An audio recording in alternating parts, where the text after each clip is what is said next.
What's up? So it's Alex again, and welcome back to our YouTube channel. Today, I'll be teaching on two ways on solving the quadratic equations. So the first method is about the quadratic formula and solving like completing a square method. So let's start. So let's have x squared minus 4x minus 20 equals 0 as our first equation. Let's start solving it by using completing the square method. So it becomes x squared minus 4x minus 20 equals 0. First, you transpose the third term to the other side. So it becomes positive 20. So x squared minus 4x minus equals 20. Then you divide the second term by 2. Then you square root the quotient and add it to both sides. So x squared minus 4x. So 4 divided by 2 is 2 times 2 is 4. So plus 4 equals 20 plus 4. Then you add 20 and 4. It becomes x squared minus 4x plus 4 equals 24. Then you find the factors of x squared minus 4x plus 4, which is x minus 2 squared. Then you copy 24. After that, you square root both sides. So it becomes x minus 2 equals 2 plus minus square root of 6. Because 2 plus minus square root of 6 is the square root of 24. Then, to find the value of x, you transpose negative 2, which will make it positive 2. So equals 2 plus minus 2 square root of 6. Then, that will be the roots of our equation. Now, let's try solving using the quadratic formula. We're gonna solve the same equation so that it will make sense that they will have the same answer if we use any method. So x squared minus 4x minus 20 equals 0. So our a is the first term, and b is the second term, which is negative 4, and c equals negative 20.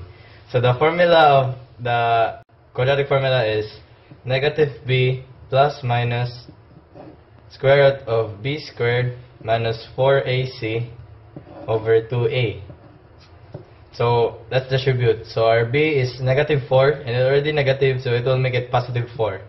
So 4 plus minus square root of b squared, which is 4. So negative 4 times negative 4 equals 16.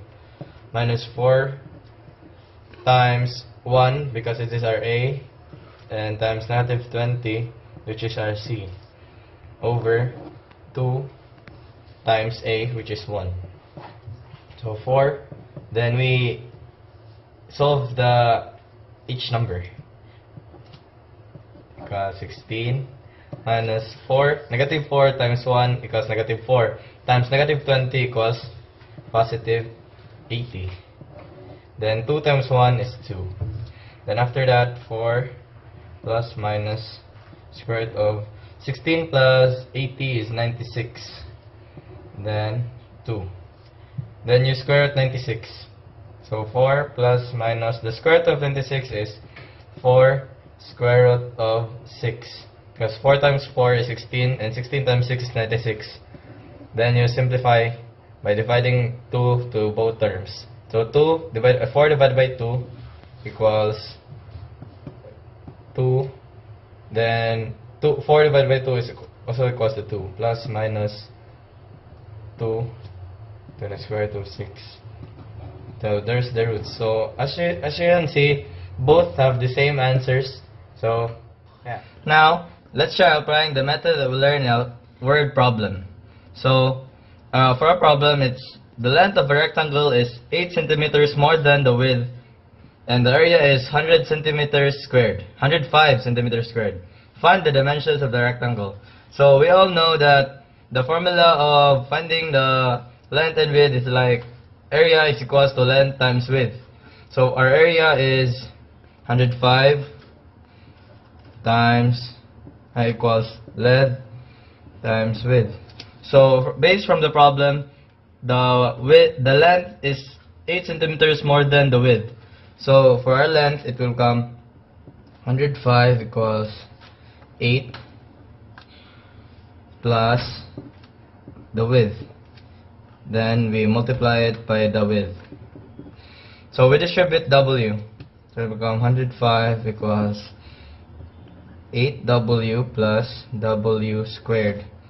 To solve it, we need to write it in the standard form first. So W squared plus 8W, then we're gonna transpose 105 here, which will make it negative. So negative 105 equals 0. So we're gonna use the completing the square method. So just like the first one we did, we're gonna transpose the third term, then divide 8 by 2. Then the quotient will be squared, then add it to the both sides. So squared plus 8W minus equals 105. So 8 divided by 2 is 4. 4 times 4 is 16. So we're gonna add 16 to both sides. So we're gonna add 105 and 16. So W squared plus 8W plus 16 equals 121. Then we're gonna find the factors of W squared plus 8W plus 16 equals 121. So the factors is W plus 4 squared equals 121. Then we're gonna square both sides. So W plus 4 equals plus minus 11. Then to find the value of the width, we're gonna transpose 4, which will make it negative 4. So W equals negative 4 plus minus 11. We're gonna have two answers, but we're gonna choose only one. So 4 plus 11 equals 7. And for the other one, negative 4 minus negative 11 is negative 15. There is no negative measurement, so we're gonna use 7 as our width. So our width is 7. Then for the length equals, the formula is 8 plus the width. So 7 plus 8 equals 15. So the dimensions of the rectangle is the width is 7 and the length is 15. And that's how you do it. And thanks for watching. So thank you for staying with me, and I hope you will learn something about our video today, and good luck.